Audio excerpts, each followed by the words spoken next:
Subhanallah, siang di Surabaya panas banget ya. Jadi haus. Paling enak minum apa ya? Tapi ada nggak ya di sini minuman yang dingin-dingin? Alhamdulillah, kebetulan di sini ada satu botol minuman yang berisikan air dingin. Seger banget ya. Oke, kita minum ya. Paling enak memang kalau panas-panas itu minum air dingin, ya kan? Bismillahirrahmanirrahim. Alhamdulillah, Masya Allah. Kayaknya kalau lagi panas kemudian minum dingin itu ya, rasanya di tenggorokan seger banget. Betul apa betul? Ya kan? Nah, kayaknya masih haus nih. Aku tegukan satu kali lagi ya. Bismillahirrahmanirrahim. Alhamdulillah, semakin menghilangkan dahaga, ya kan? Tapi memang agak berkurang sedikit sih daripada tegukan yang pertama tadi.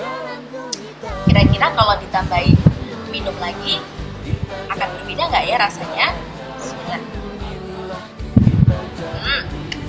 Rasanya masih segar, cuma memang kepuasan ya ketika kita meneguk air mineral tadi ya, ketika pertama ya dingin-dingin lagi haus-hausnya ya kan, itu rasanya seger banget. Tapi ketika tegukan yang ketiga tadi itu rasanya sudah berbeda. Kenapa bisa begitu ya? Coba kalau kita minum lagi yang keempat. Bismillahirrahmanirrahim. Rasanya sudah tidak begitu segar seperti yang pertama tadi ya, apalagi kalau kebanyakan minum es. Rasanya tenggorokan ini sudah mulai agak gimana gitu ya, agak kerasa nggak enak sedikit begitu. Nah, apalagi kalau air dingin yang ada di botol ini kita minum semuanya, ini aja perut sudah terasa penuh ya, karena tadi sudah minum kurang lebih 4 tegukan tadi ya, karena sudah haus sudah tidak ada ya kan, yang ada perut terasa begah ya karena kebanyakan minum. Bahkan kalau mungkin saya akan memaksakan menghabiskan botol ini ya, air yang di botol, maka bisa jadi saya nanti akan tidak ini ya, akan bisa jadi saya akan kelebihan minum. Dulu kita ketahui juga ada loh orang itu yang bahaya juga kalau terlalu banyak minum. Nah, dari sini apa sih yang bisa kita dapatkan dan apa hubungannya dengan materi kali ini? Tentu saja ada. Oke, pada kesempatan kali ini kita akan belajar tentang materi perilaku konsumen, di mana konsumen memiliki ya kepuasan atau keinginan dalam setiap pemenuhan kebutuhan sehari-harinya. Nah, contohnya kita tadi minum air mineral tadi ya, dan setiap tegukan itu ternyata memiliki kepuasan yang berbeda-beda. Maka dari itu, mohon disimak dengan baik materi kali ini. Kegiatan konsumsi ini termasuk ke dalam kegiatan ekonomi yang ketiga. Dalam video sebelumnya kita sudah belajar tentang apa itu kegiatan produksi dan apa itu kegiatan distribusi, dan juga bagaimana perilaku dari produsen ataupun dari distributor. Nah, kali ini kita akan belajar bagaimana perilaku konsumennya ya kan di dalam aktivitas ekonomi konsumsi. Nah, konsumsi itu sendiri adalah kegiatan menghabiskan atau mengurangi nilai guna barang untuk memenuhi kebutuhan. Tujuan dari kegiatan konsumsi adalah memenuhi kebutuhan umat manusia. Nah, pelaku dari kegiatan konsumsi inilah yang dinamakan dengan konsumen. Contoh kegiatan konsumsi tentunya kita sudah melakukan ya dalam kehidupan sehari-hari ya, yaitu bertransaksi, kemudian makan ya, kemudian kita memakai pakaian ya, dan lain sebagainya. Nah, bagaimana konsumsi dalam Islam? Pengertian konsumsi dalam ekonomi Islam itu sendiri adalah memenuhi kebutuhan baik jasmani maupun rohani, sehingga dapat memaksimalkan fungsi kemanusiaannya sebagai hamba Allah SWT. dengan tujuan mendapatkan kesejahteraan atau kebahagiaan tidak hanya di dunia, tapi tentunya juga di akhirat, atau dalam istilahnya adalah falah. Nah, dalam melakukan konsumsi ini, perilaku konsumen terutama muslim ya, harus selalu dan didasarkan pada syariat Islam. Di dalam Al-Quran dan juga hadis telah disebutkan ya tentang bagaimana dasar dari seorang muslim ya untuk melakukan aktivitas konsumsi. Nah, coba kita perhatikan di dalam surat Al-Maidah ya ayat 87 sampai 88, Allah Subhanahu wa taala berfirman, "Hai orang-orang yang beriman, janganlah kamu mengharamkan apa-apa yang baik yang telah Allah halalkan bagi kamu, dan janganlah kamu melampaui batas. Dan makanlah yang halal lagi baik dari apa yang Allah telah rezekikan kepadamu, dan bertakwalah kepada Allah Ta'ala yang kamu beriman kepadanya."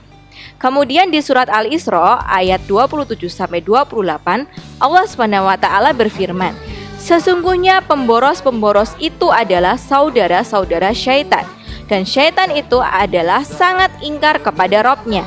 Dan jika kamu berpaling dari mereka untuk memperoleh rahmat dari Robmu yang kamu harapkan, maka katakanlah kepada mereka ucapan yang pantas." Serta di dalam hadis Rasulullah SAW, "Makanlah sebelum lapar dan berhentilah sebelum kenyang."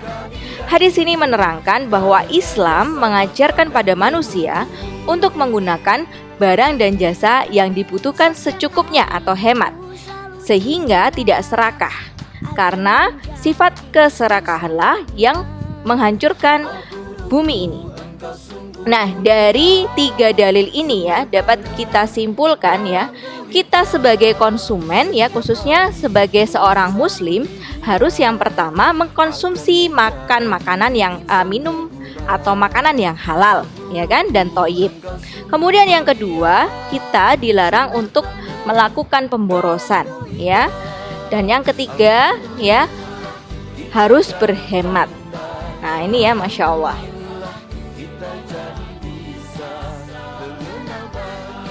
Apa saja peran konsumen? Yang pertama adalah konsumen merupakan pemakai barang dan jasa. 2. Membantu peredaran barang dan jasa. 3. Mempengaruhi kebijakan pemerintah dalam rangka perlindungan konsumen. Dan yang keempat, menaikkan dan menurunkan harga faktor produksi. Apa saja faktor-faktor yang dapat mempengaruhi konsumsi? Nah, tentunya kalau kita dalam kehidupan sehari-hari ya, tidak semua memiliki selera ataupun kegiatan konsumsi yang sama ya antar individu ya. Nah, ternyata hal tersebut terjadi karena faktor-faktor berikut ini. Yang pertama adalah pendapatan.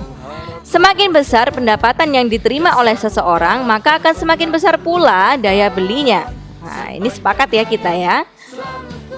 Kemudian harga barang dan jasa. Apabila harga barang meningkat, biasanya mereka akan memperkecil konsumsinya. Kemudian ada faktor adat istiadat dan kebiasaan konsumen, di mana kebiasaan masyarakat ini ya dapat memunculkan aktivitas konsumsi yang berbeda-beda.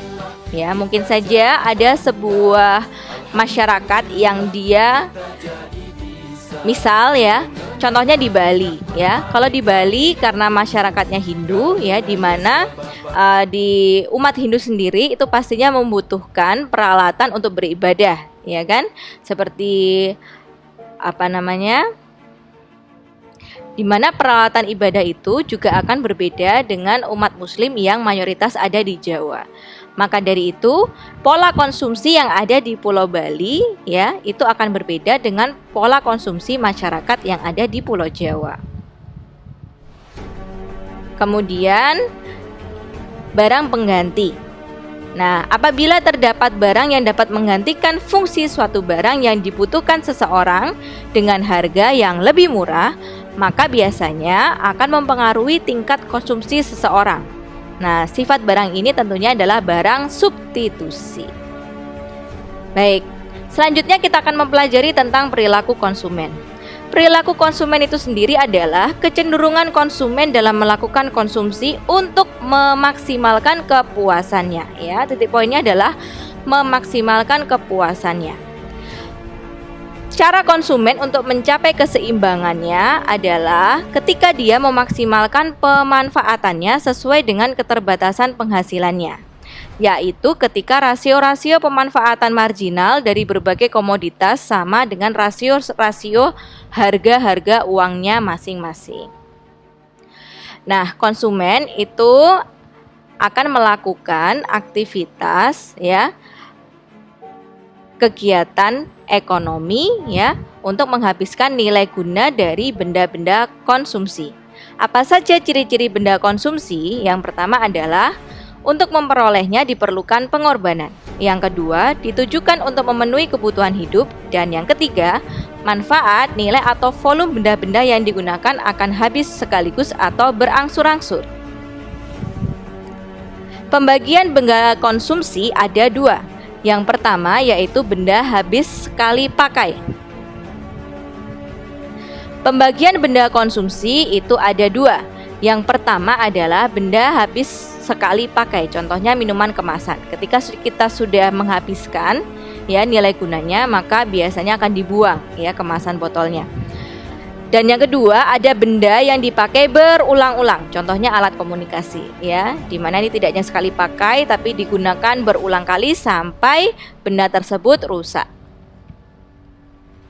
atau tidak dipakai atau tidak bisa dipakai kembali. Oke, selanjutnya kita akan belajar tentang teori perilaku konsumen, di mana dari teori ini kita akan coba memahami bagaimana konsumen memaksimalkan kepuasannya. Teori perilaku konsumen ada dua jenis. Yang pertama adalah pendekatan kardinal dan yang kedua adalah pendekatan ordinal. Teori perilaku konsumen ada dua. Yang pertama adalah pendekatan kardinal dan yang kedua adalah pendekatan ordinal. Pendekatan kardinal disebut juga pendekatan kepuasan marginal, di mana tinggi rendah suatu barang nilainya ini tergantung subjek atau individu yang memberikan nilai dan kepuasan konsumsi ini dapat diukur dengan satuan ukur. Makanya pendekatan kardinal ini sering disebut dengan pendekatan subjektif Nah, apa saja teorinya? Yang pertama ada hukum Gosen 1.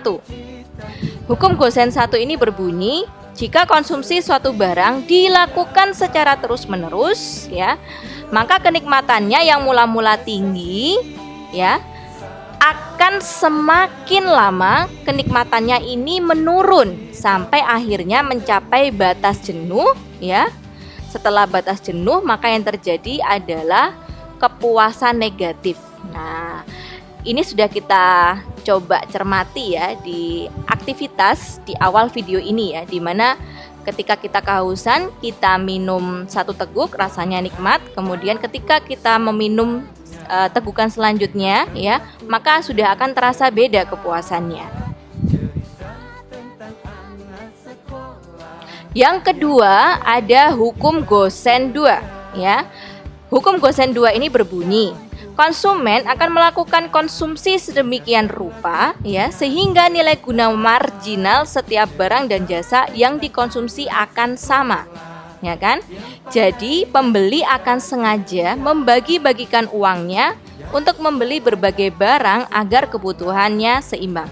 Selanjutnya, untuk lebih memahami penerapan dari hukum Gosen 1 dan hukum Gosen 2, mari kita simak penjelasan berikut ini. Nah, ini ada contoh tabel dan grafik nilai guna total dan marginal menurut hukum Gosen 1. Apa itu nilai guna total? Nilai guna total adalah kepuasan total yang dinikmati oleh konsumen dalam mengkonsumsi sejumlah barang atau jasa tertentu secara keseluruhan. Sementara untuk nilai guna marginal adalah tambahan kepuasannya Kalau nilai guna total ini adalah yang dirasakan, utilitas atau kepuasan yang dirasakan oleh konsumennya. Kalau nilai guna marginal ini tambahannya ya, dari yang kepuasannya sudah ada penambahan nggak sih kepuasannya yang atau kesenangannya yang dinikmati oleh konsumen dari setiap tambahan barang atau jasa yang sudah dikonsumsinya. Itu ya. Ini ada contoh. Nah, ini apabila ada kalian ya panas-panas makan es krim ya kan, di sini disediakan ada 6 es krim ya. Ketika makan es krim yang pertama rasanya sangat-sangat enak ya kan. Di sini di dalam tabel ya. Nah, ini konsumsi es krim yang pertama, nilai guna totalnya, kepuasan yang kalian rasakan ketika memakan es krim yang pertama ini angkanya 40. Kalau ditanya dari manakah angka ini ya 40, ini sifatnya subjektif ya kan. Jadi kalian memberikan penilaian ya untuk kepuasan yang kalian dapatkan ya setelah memakan es krim yang pertama itu kalau diangkakan ini 40. Nah, gitu ya. Kemudian nilai guna marginalnya berapa? Ini selisihnya ya kan. Dari 0 ke 40 ya kan. Kemudian dibagi 1 ya, karena marginal utilitas itu rumusnya adalah selisih dari nilai guna total dibagi dengan selisih jumlah konsumsinya ya. Nah, 40 dibagi 1 maka hasilnya adalah 40 ya. Kemudian ketika kalian disuguhkan es krim yang kedua, rasanya masih enak ya kan, tapi sudah agak berkurang, makanya di sini sangat-sangat enak, nggak ada sangat yang ketiga ya. Nah, bagaimana nilai guna totalnya? Masih terasa nikmat ya makan es krim yang kedua ya, apalagi ya penggemar es krim ya, kalau ditambah es krim pasti mau kan. Nah, di sini sehingga nilai guna totalnya meningkat ya kan untuk kepuasan yang dirasakan individu. Namun yang perlu kita perhatikan adalah tambahan kepuasannya ini berbeda. Kenapa? Karena perubahannya dari 40 ke 70 selisihnya adalah 30 ya, 30 kemudian dari es krim pertama dan kedua selisihnya 1. Jadi 30 dibagi 1 tambahan kepuasannya hanya 30. Berbeda dengan es krim yang pertama, tambahan kepuasannya 40. Nah, coba kita perhatikan kembali es krim yang ketiga ya, rasanya sudah berkurang ya karena nggak ada sangatnya berkurang ya, jadi sangat enak ya. Nilai guna totalnya masih bertambah ya kan, nilai guna totalnya masih bertambah 90. Namun nilai guna marginalnya berkurang ya 20. Tambahan kepuasannya. Dari mana angka 20? Sekali lagi, dari 90 dikurangi 70, 20 ya. Kemudian dari es krim yang ketiga dikurangi yang kedua, ini kan 1 ya, 1 selisihnya, maka 20 dibagi 1 hasilnya nilai guna marginalnya 20. Nah, selanjutnya es krim keempat. Walaupun kalian penggemar es krim, tapi kalau sudah kelebihan rasanya sudah berbeda ya kepuasannya. Nah, akhirnya hasilnya biasa saja. Nah, coba diperhatikan, nilai guna totalnya masih tetap meningkat ya kan. Tapi di sini tambahan kepuasannya semakin menurun ya kan, dari 40, 30, 20 jadi 10 ya kan. Kemudian di es krim yang kelima, nah ini ya, ini marginal utilitasnya mulai tidak enak. Nah, sudah terasa tidak nyaman ya kan. Rasanya sudah nggak seperti es krim yang pertama kali kita makan ya. Rasanya pengen sudahlah, sudah cukup gitu ya. Nah, di sini nilai guna totalnya tidak ada perubahan dari 100 ke 100 karena kepuasannya sudah tidak muncul. Ya, sudah tidak merasa ada rasa kepuasan di sana. Ya, sehingga tetap nilai guna marginalnya pun berkurang dari 10 menjadi 0. Dan di es krim yang keenam sudah mulai tidak mau lagi, bahkan sudah tenggorokan ini rasanya sudah nggak enak ya, sudah kayak mau batuk gitu ya.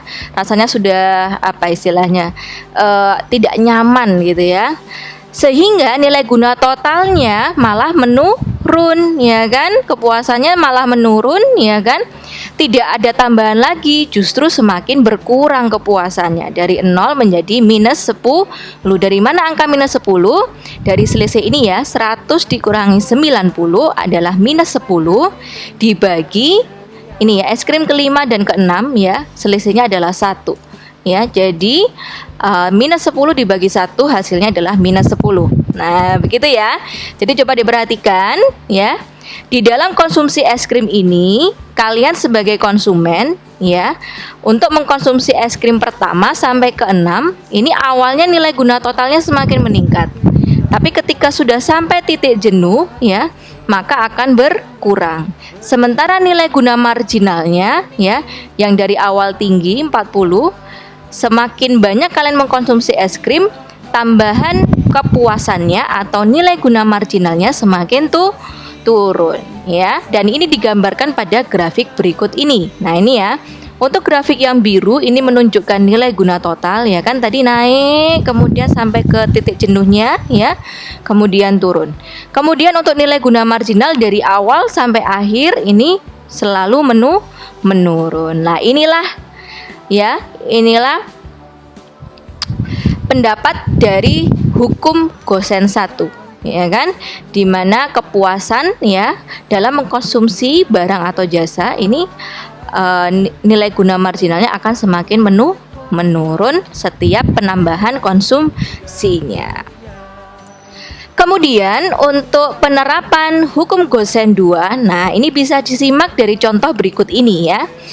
Perbedaan antara hukum Gosen 1 dan hukum Gosen 2. Kalau hukum Gosen 1 tadi menerangkan adanya penurunan ya kan nilai guna marginal. Nah, kalau hukum Gosen 2 ini ya, bagaimana cara konsumen ya memaksimalkan kepuasannya dari sumber daya yang terbatas. Nah, ini ada contohnya ya. Togar mempunyai penghasilan 600.000. Padahal untuk memenuhi semua kebutuhannya selama 1 bulan diperlukan Rp750.000. Berarti penghasilan Togar ini lebih kecil daripada biaya yang harus dia keluarkan sesungguhnya untuk memenuhi kebutuhannya. Nah, apakah Togar masih bisa memenuhi kebutuhannya? Masih bisa. Ya, tapi karena penghasilannya terbatas, otomatis Togar harus mengupayakan agar pemenuhan kebutuhannya ya, pengeluarannya ya untuk membeli barang dan jasa, mengkonsumsi barang dan jasa ini harus efisien agar jangan sampai besar pasak daripada tiang. Nah, ini ya. Dan Togar mendapatkan kepuasan maksimum. Nah, ini ya. Sehingga Togar ini perlu membuat tabel pemuasan kebutuhan secara vertikal dan horizontal. Nah, coba diperhatikan tabel 3.2 ini. Oke ya, ini adalah berbagai barang kebutuhan yang harus dipenuhi oleh Togar ya, yang ingin dipenuhi untuk mendapatkan kepuasan maksimal tadi. Ada makanan, pakaian, perumahan, kesehatan, dan kesenangan. Yang perlu diperhatikan adalah untuk menyusun barang-barang ini ya, ini tergantung prioritasnya. Togar lebih memilih makanan ya, karena Togar merasa makanan ini hal yang primer, yang utama, sehingga kepuasannya sangat tinggi ya untuk bisa memenuhi makanan. Selanjutnya pakaian ya, ini sandang, pangan, papan ya, perumahan ya atau tempat tinggal. Kemudian baru setelah itu kesehatan, dan terakhir adalah rekreasi atau kesenangan. Nah, ini ya. Dari data ini Togar menyusun seperti ini ya, makanan yang diutamakan, pakaian, selanjutnya kemudian perumahan, kesehatan, dan kesenangan. Jumlahnya 1 sampai 11. Nah, ini di sini ada tingkat kepuasannya ya. Ketika mengkonsumsi makanan saja ini poinnya adalah 10. Ya. Dari mana angka ini? Kembali lagi ya, hukum Gosen itu adalah hukum subjektif di mana angka ini didapatkan dari individunya itu sendiri ya. Nah, ini ya. Dibuatkan nilai kepuasan dari yang tertinggi sampai yang terendah. Nah, nilai tertinggi yaitu makanan 10, pakaiannya 9. Jadi kalau kepuasannya 9, maka Togar memenuhi kebutuhan makanan. Setelah makanan sudah terpenuhi, baru ke selanjutnya adalah pakaian. Kalau makanan sudah terpenuhi, pakaian sudah terpenuhi, maka selanjutnya Togar akan memenuhi kebutuhan yang ketiga, yaitu tempat tinggal ya, dengan nilai kepuasan 8. Selanjutnya kalau masih ada sisa, baru kesehatan dengan nilai kepuasannya 7 ya, sampai mendapatkan nilai kepuasan yang sama. Kalau masih bisa lagi, maka sampai ke pemenuhan kebutuhan kesenangan ya, 6 sama kepuasan yang didapatkan oleh Togar. Nah, coba diperhatikan. Golongan kebutuhan marginal adalah kebutuhan yang kelima, yaitu kesenangan. Ya, sebenarnya bukan prioritas utama ya, tapi bisa untuk dilakukan ya atau dipenuhi. Dan kemungkinan ya ini juga Togar harus memilih hal yang utama terlebih dahulu ya. Jika seluruh penghasilan Togar digunakan untuk makan, nilai kepuasannya berjumlah 55. Hal ini tidak mungkin dilakukan karena ia harus membagi uangnya sesuai intensitas atau tingkatan kebutuhannya. Apabila uang yang dimilikinya Rp600.000 dan setiap satuan jumlah kebutuhan ya, ini kalau dibagi 600.000 setiap kebutuhannya adalah 50.000, maka hasilnya adalah 30 unit. Nah, jadi hukum Gosen ini adalah pemuasan kebutuhan secara horizontal, di mana pemuasan kebutuhan tadi tidak bertumpu pada satu barang saja, ya, tetapi ada usaha juga untuk memenuhi kebutuhan barang yang lainnya sampai kepuasannya bisa sama dan akhirnya 0. Ini tadi ya paling sedikit. Alhamdulillahirabbil alamin. Demikian pembahasan materi kali ini. Walaupun agak panjang, semoga kalian tetap semangat untuk belajar. Terima kasih atas perhatiannya. Semoga menjadi ilmu yang bermanfaat. Wassalamualaikum warahmatullahi wabarakatuh.